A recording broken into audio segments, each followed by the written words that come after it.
ಬದುಕಿರ್ತ sir, ಇತ್ತೀಚಿನ special intensive revision ಏನಿದೆ, ವಿಶೇಷವಾದಂತಹ ಮತದಾರ ಪರಿಷ್ಕರಣೆ, ಸೊ SIRನ ಸ್ಥಿತಿಗತಿಗಳೇನು, ಎಷ್ಟು ಮಟ್ಟಿಗೆ ಬೆಳವಣಿಗೆ ಆಗಿದೆ ಸರ್? SIR ಅಂತಕ್ಕಂಥದ್ದು ಬಹಳ ವರ್ಷಗಳಿಂದ ಕೂಡ ಒಂದೊಂದು ಕಾಲಘಟ್ಟದಲ್ಲಿ SIR ನಡ್ಕೊಂಡು ಬರ್ತಾ ಇದೆ. ಆದರೆ ಕೇಂದ್ರ ಸರ್ಕಾರ, BJP ಸರ್ಕಾರ SIRನ ದುರ್ಬಳಕೆ ಮಾಡಿಕೊಂಡು ಬೇರೆ ಬೇರೆ ರಾಜ್ಯಗಳಲ್ಲಿ ಲಕ್ಷಾಂತರ ಜನರನ್ನು ಅವರು ಡಿಲೀಟ್ ಮಾಡಿ ಹೆಸರುಗಳನ್ನು ಒಂದು ಬೂತಿಂದ ಇನ್ನೊಂದು ಬೂತ್ ಎಲ್ಲೋ ತೊಗೊಂಡೋಗಿ ಹಾಕಿ ಅವರು ಇದನ್ನು ಬದುಕಿರ್ತಕ್ಕಂಥವ್ರನ್ನ ಕೂಡ ಸತ್ತಿದ್ದಾರೆ ಅಂತಕ್ಕಂಥ ಮಾಹಿತಿನ ಅವರು ವೋಟರ್ ಲಿಸ್ಟಲ್ಲಿ ಬದುಕಿದ್ರೆ ಸತ್ತಿದ್ದಾರೆ ಅಂತ ತೋರಿಸಿದ್ದಾರೆ. ಅವ್ರ ಜೊತೆಯಲ್ಲಿ ರಾಹುಲ್ ಗಾಂಧಿ ಅವರು ಕೂತ್ಕೊಂಡು ಟೀ ಕುಡಿದು ಮತ್ತು ಅವರು ಕೋರ್ಟ್ಗೆ ಹೋಗಿ ಕೋರ್ಟಲ್ಲಿ ಪ್ರೆಸೆಂಟ್ ಆಗಿ, ಸ್ವಾಮಿ ವೋಟರ್ ಲಿಸ್ಟಲ್ಲಿ ನಾನು ಸಾಯಿಸ್ಬಿಟ್ಟಿದ್ದಾರೆ, ನಾನೀಗ ಬದುಕಿದ್ದೀನಿ ನೋಡಿ, ನಿಮ್ಮ ಮುಂದೆ ಬಂದು ಕೂತಿದ್ದೀನಿ ಅಂತೇಳಿ ಮತದಾರರು ಹೇಳ್ಕೊಳ್ತಕ್ಕಂಥ ಸ್ಥಿತಿಯಲ್ಲಿ ಇವತ್ತು ಭಾರತ ದೇಶದಲ್ಲಿರ್ತಕ್ಕಂಥ ಮತದಾರರು ಬಂದು ನಿಂತಿದ್ದಾರೆ. ಇದೆಲ್ಲ ಬೆಳವಣಿಗೆಗಳು ದೇಶದ ನಾನಾ ರಾಜ್ಯಗಳಲ್ಲಿ ಈ ರೀತಿಯಾದಂಥ ಘೋರ ಅಪಮಾನಗಳು, ಘೋರ ಕೆಲಸಗಳಾಯಿತು. BJPಯವರು ಯಾವ ಮನಸ್ಥಿತಿ ಇದ್ದಾರೆ ಅಂತಂದರೆ, ದಲಿತರು, ಅಲ್ಪಸಂಖ್ಯಾತರರು, ಹಿಂದುಳಿದ ವರ್ಗದವರು ಮತ್ತು ಎಲ್ಲ ಸಮುದಾಯದ ಕಡುಬಡವರು, ಕಾಂಗ್ರೆಸ್ ಪಕ್ಷ ಅವರ ರಕ್ಷಣೆಗೆ ನಿಂತಿದೆ, ಅವರ ಜೊತೆಯಲ್ಲಿ ಬದ್ಧತೆಯಿಂದ ಕೆಲಸ ಮಾಡ್ತಾ ಇದೆ. ಯಾರು ಕಾಂಗ್ರೆಸ್ ಪಕ್ಷದ ಪರವಾಗಿದ್ದಾರೆ ಅಂತಕ್ಕಂಥವ್ರನ್ನೆಲ್ಲ BJPನವರು ಗುರುತಿಸಿ ಹಂತವಾಗಿ ವೋಟ್ ಕಟ್ ಮಾಡ್ತಾರೆ. ಎಕ್ಸಾಂಪಲ್ ಹೇಳ್ತೇನೆ, 2023 ಚುನಾವಣೆ, ನಾನು ನನ್ನ ಮಕ್ಕಳು ಒಟ್ಟಾರೆ 5 ಜನ ಇದ್ದೀವಿ. ನಮ್ಮ 4 ಜನರದ್ದು ಓಟು ಒಂದು ಕಡೆ ಇದೆ, ನನ್ನ ಮಗಳದ್ದು ಓಟ್ ಇನ್ನೊಂದು ತೊಗೊಂಡೋಗಿ ಎಲ್ಲೋ ಮೂಲೆಯಲ್ಲಿ ಬಿಸಾಕಿದ್ದಾರೆ. ಅಲ್ಲಿ ನೋಡಿದ್ರೆ ಈ ಲಿಸ್ಟಲ್ಲಿ ನನ್ನ ಮಗಳು ಓಟ್ ಇಲ್ಲ. ಆಮೇಲೆ ನಾನು ಹೋಗಿ ಎಲ್ಲೋಯ್ತು ನನ್ನ ಮಗಳು ಓಟು ಅಂತ ಕೇಳಿದೆ. ಸರ್, ಈ ಲಿಸ್ಟಲ್ಲಿ ಇಲ್ಲ ಸರ್ ಇಲ್ಲಿ. ನಾನು ಆ ಲಿಸ್ಟನ್ನ ಹುಡ್ಕೋದಕ್ಕೆ ಸುಮಾರು 1.5 ಗಂಟೆ ಕಷ್ಟಪಟ್ಟಿದ್ದೀನಿ. ಕೊನೆಗೆ ಒಂದು ಬೂತಲ್ಲಿ ಸಿಕ್ತು. ನಾನು ಆಸಕ್ತಿ ವಹಿಸಿ ನನ್ನ ಮಗಳು ಓಟ್ನ ಮಿಸ್ ಆಗಬಾರ್ದು ಅಂಥೇಳಿ 1.5 ಗಂಟೆ ನಾನು ಆ ಬೂತು ಈ ಬೂತ್ ಅಂತ ಹುಡುಕಿ ಕೊನೆಗೆ ನನ್ನ ಮಗಳು ಓಟನ್ನು ಫೈಂಡ್ ಔಟ್ ಮಾಡಿ ನಾನು ವೋಟ್ ಮಾಡಿಸಿದೆ. ಆದರೆ ಅದೇ ರೀತಿಯಲ್ಲಿ ಬೇರೆಯವರು ವೋಟ್ ಮಾಡ್ತಕ್ಕಂಥ ಜನ ಎಷ್ಟು ನನ್ನಷ್ಟು ಸಂಯಮ, ನನ್ನಷ್ಟು ಪೇಷನ್ಸ್ ಆಗಿದ್ದು ನನ್ನ ವೋಟ್ ನಾನು ಚಲಾಯಿಸಲೇಬೇಕು ಅಂತಕ್ಕಂಥ ದಿಕ್ಕಿನಲ್ಲಿ ಎಷ್ಟು ಜನ ಗಮನ ಕೊಡ್ತಾರೆ. ಸ್ವಲ್ಪ ಹೊತ್ತು ನೋಡ್ತಾರೆ ಅಲ್ಲಿ ಇಲ್ಲಿ, ಇಲ್ಲ ಅಂತಂದರೆ ಇಲ್ಲ ಬಿಡಪ್ಪ ಮನೆಗೆ ಹೋಗೋಣ ಅಂತ ಹೋಗ್ತಾರೆ. ಇದು BJPಯ ಚಾಣಕ್ಷತನ. ಅಂದರೆ ಈಗ ನಿಮಗೆ ಒಂದು 10,000 ಓಟ್ ಬರುತ್ತೆ ಅಂದರೆ 4,000 ಓಟ್ ತೆಗೆದ್ರೆ ಸಾಕು, ನೀವು ಸೋಲ್ತೀರಾ. ಇದು ಅವರು ಈ ಟೆಕ್ನಿಕಲ್ನ ಯೂಸ್ ಮಾಡಿ ಮಾಡ್ತಿದ್ರು.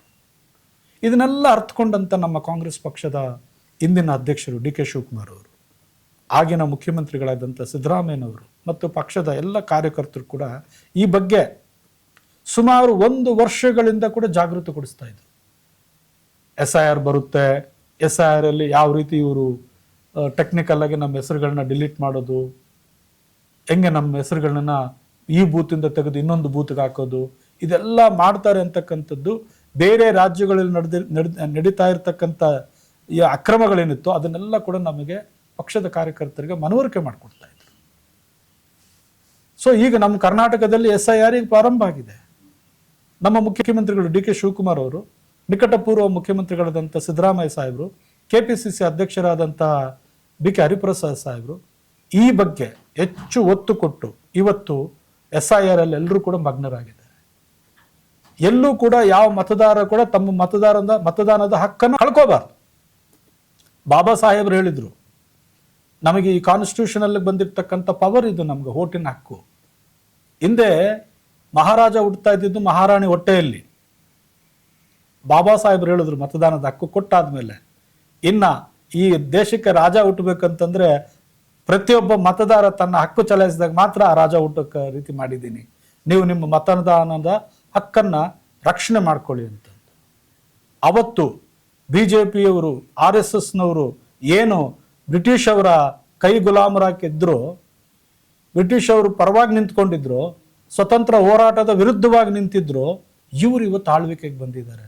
ಇವರು ಮತ್ತೆ ನಮ್ಮನ್ನ ಬ್ರಿಟಿಷ್ ಆಳ್ವಿಕೆ ಥರ ಇವರು ನಮ್ಮನ್ನೆಲ್ಲರನ್ನು ಕೂಡ ಗುಲಾಮಗಿರಿ ತಳ್ಳಕ್ಕೆ ಹೋಗ್ತಾ ಇದ್ದಾರೆ. ವಿಶೇಷವಾಗಿ ನಮ್ಮ ಪರಿಶಿಷ್ಟ ಜಾತಿ ಪರಿಶಿಷ್ಟ ವರ್ಗದ ಜನಾಂಗದವರು, ನಾವು ಯಾವ ಭಗವದ್ಗೀತೆನೂ ನಮಗೆ ಬೇಕಾಗಿಲ್ಲ, ಯಾವ ಗ್ರಂಥಗಳು ನಮಗೆ ಬೇಕಾಗಿಲ್ಲ. ನಮಗೆ ಬೇಕಾಗಿರೋ ದೊಡ್ಡ ಗ್ರಂಥ ಬಾಬಾ ಸಾಹೇಬ್ ಅಂಬೇಡ್ಕರ್ ಕೊಟ್ಟಿರೋ ಕಾನ್ಸ್ಟಿಟ್ಯೂಷನಲ್ ಬುಕ್, ಕಾನ್ಸ್ಟಿಟ್ಯೂಷನಲ್ ರೈಟ್ಸ್. ಇದನ್ನು ನಾವೆಲ್ಲ ಕೂಡ ತಿಳ್ಕೊಂಡು ನಮ್ಮ ಹಕ್ಕು ಪಡಿತಕ್ಕಂಥದ್ರಲ್ಲಿ, ನಮ್ಮ ಹಕ್ಕನ್ನು ರಕ್ಷಣೆ ಮಾಡ್ಕೊಳ್ತಕ್ಕಂಥದ್ರಲ್ಲಿ, ನಮ್ಮ ಮತದಾನದ ಹಕ್ಕನ್ನು ನಾವು ಉಳಿಸ್ಕೊಳ್ಳೋ ದಿಕ್ಕಿನಲ್ಲಿ ನಾವೆಲ್ಲರೂ ಕೂಡ ಎಚ್ಚರವಾಗಿರಬೇಕು. ಪ್ರತಿಯೊಬ್ಬರು ಕೂಡ ಕಾಂಗ್ರೆಸ್ಸಿನ ಕಾರ್ಯಕರ್ತರು ಇವತ್ತು ಇಡೀ ರಾಜ್ಯದಲ್ಲಿ ಎಲ್ಲ ಕೆಲಸಗಳನ್ನು ಬದಿಗೊತ್ತು SIR ಪ್ರಕ್ರಿಯೆಯಲ್ಲಿ ಮತದಾರರ ಓಟು ಡಿಲೀಟ್ ಆಗ್ತಕ್ಕಂಥದ್ದು ಅಥವಾ ಈ ಬೂತಿಂದ ತೆಗೆದು ಇನ್ನೊಂದು ಬೂತ್ಗೆ ಆಗ್ತಕ್ಕಂಥದ್ದು, ಅದು ಯಾವುದೂ ಆಗದೇನೆ ಎಲ್ಲ ಜಿಲ್ಲಾ ಕಾಂಗ್ರೆಸ್ ಅಧ್ಯಕ್ಷರುಗಳು, ಎಲ್ಲ ಘಟಕಗಳ ಪದಾಧಿಕಾರಿಗಳು, ಕಾಂಗ್ರೆಸ್ಸಿನ ಪದಾಧಿಕಾರಿಗಳು, ಒಟ್ಟಾರೆ ಹೇಳ್ಬೇಕಂದ್ರೆ ಕಾಂಗ್ರೆಸ್ಸಿನ ಕುಟುಂಬ ಇವತ್ತು SIR ಅಲ್ಲಿ ಮಗ್ನರಾಗಿ ಎಲ್ಲ ಮತದಾರರ ಹಕ್ಕನ್ನು ಕಾಪಾಡ್ತಾರೆ. ಚುನಾವಣಾ ಆಯೋಗ, ನೀವು ಯಾರು ಡೆತ್ ಆಗಿದ್ದಾರೆ ಅವರ ಹೆಸರನ್ನ ಡಿಲೀಟ್ ಮಾಡಿ, ತೊಂದರೆ ಇಲ್ಲ. ನೀವು ಯಾರಾದರೂ ವಿಳಾಸವನ್ನು ಬದಲಾವಣೆ ಮಾಡಿದರೆ ಅದನ್ನು ತಿಳ್ಕೊಂಡು ಕರೆಕ್ಷನ್ ಮಾಡಿ. ಬದುಕಿರ್ತಕ್ಕಂಥವ್ರನ್ನ ಸತ್ತವರು ಅಂತಕ್ಕಂಥದ್ದನ್ನು BJP BLO2ಗಳು ಹೇಳಿದ ಆಧಾರದ ಮೇಲೆ ಮಾಡಿದ್ರೆ ಅದು ಭಾಳ ಅಮಾನುಷವಾದಂಥ ಕೆಲಸ. ಅಂಬೇಡ್ಕರ್ ಕೊಟ್ಟಿರೋ ಕಾನ್ಸ್ಟಿಟ್ಯೂಷನಲ್ ವೋಟಿಂಗ್ ರೈಟ್ಸ್ನ ನೀವು ಇಂಡೈರೆಕ್ಟಾಗಿ ಕಿತ್ಕೊಳ್ತಕ್ಕಂಥ. ಅಂಬೇಡ್ಕರ್ ಕಾನ್ಸ್ಟಿಟ್ಯೂಷನಲ್ ರೈಟ್ಸ್ ಕೊಟ್ಟಿದ್ದು ವೋಟಿಂಗ್ ಪವರು ದಲಿತರು ಒಬ್ಬರಿಗೆ ಅಲ್ಲ, ದೇಶದಲ್ಲಿರ್ತಕ್ಕಂಥ ಎಲ್ಲ ಜನರಿಗೂ ಕೂಡ ಆ ಹಕ್ಕನ್ನು ಕೊಟ್ಟಿದ್ದಾರೆ. ಆ ಹಕ್ಕನ್ನು ಇವತ್ತು ನಾವೆಲ್ಲರೂ ಕಾಪಾಡ್ಕೊಳ್ತಕ್ಕಂಥ ಪರಿಸ್ಥಿತಿಯಲ್ಲಿ ಬಂದಿದ್ದೇವೆ. ಹಿಂದೆ ನಮಗೆ ಈ ಭಯ ಇರಲಿಲ್ಲ. ನಾವು ಹಂಗೆ ಸ್ವತಂತ್ರ ಪೂರ್ವದಲ್ಲಿ ಬ್ರಿಟಿಷ್ ಅವ್ರ ಹತ್ರ ಹೇಗೆ ಎದುರ್ಕೊಂಡು ಜೀವನ ಮಾಡ್ತಾ ಇದ್ದೀವೋ, ಇವತ್ತು ದೇಶದಲ್ಲಿ ಈ RSS ಈ BJPಯಿಂದ ಹೆದರ್ಕೊಂಡು ಪ್ರತಿ ಬಾರಿ ನಮ್ಮ ಓಟ್ ಏನಾಗುತ್ತೆ, ನಮ್ಮ ಜೀವನ ಏನಾಗುತ್ತೆ ಅಂತೇಳಿ ನಾವು ಹೆದರ್ಕೊಂಡು ಜೀವನ ಮಾಡ್ತಕ್ಕಂಥ ಪರಿಸ್ಥಿತಿ ಬಂದಿದ್ದೇವೆ. ಆದರೆ ಕಾಂಗ್ರೆಸ್ ಪಕ್ಷ, ನಮ್ಮ ನಾಯಕರಾದಂಥ ರಾಹುಲ್ ಗಾಂಧೀಜಿಯವರು, ನಮ್ಮ ನಾಯಕರಾದಂಥ DK ಶಿವಕುಮಾರ್ ಅವರು, ಸಿದ್ದರಾಮಯ್ಯ ಸಾಹೇಬರು, ಹರಿಪ್ರಸಾದ್ ಅವರು, ನಮ್ಮ ಖರ್ಗೆ ಸಾಹೇಬರು, ವಿಶೇಷವಾಗಿ ಇವರೆಲ್ಲರೂ ಕೂಡ ನಮ್ಮ ಕಾನ್ಸ್ಟಿಟ್ಯೂಷನಲ್ ರೈಟ್ಸ್ನ ಉಳಿಸ್ತಕ್ಕಂಥದ್ದಕ್ಕೆ ಹಗಲು ರಾತ್ರಿ ಕೆಲಸ ಮಾಡ್ತಾ ಇದ್ದಾರೆ ದೇಶದಲ್ಲಿ. ಸೊ ಅದಾಗಿ ನಾವೆಲ್ಲರೂ ಕೂಡ ಇವತ್ತು SIR ವಿಷಯದಲ್ಲಿ ನಮ್ಮ ಹಕ್ಕನ್ನು ನಾವು ಪಡ್ಕೊಳ್ತಕ್ಕಂಥದ್ದಕ್ಕೆ ಕಾಂಗ್ರೆಸ್ ಪಕ್ಷ ಜಾಗೃತಿಗೊಳಿಸ್ತಾ ಇದೆ. ನಾವು ಜಾಗೃತರಾಗಿ ನಮ್ಮ ಮತದಾನದ ಹಕ್ಕನ್ನು ನಾವು ಉಳಿಸ್ಕೊಳ್ಳೋಣ ಅಂಥೇಳಿ ಈ ಮೂಲಕ ಎಲ್ಲ ಮತದಾರರಲ್ಲೂ ಕೂಡ ನಾನು ಪ್ರಾರ್ಥನೆ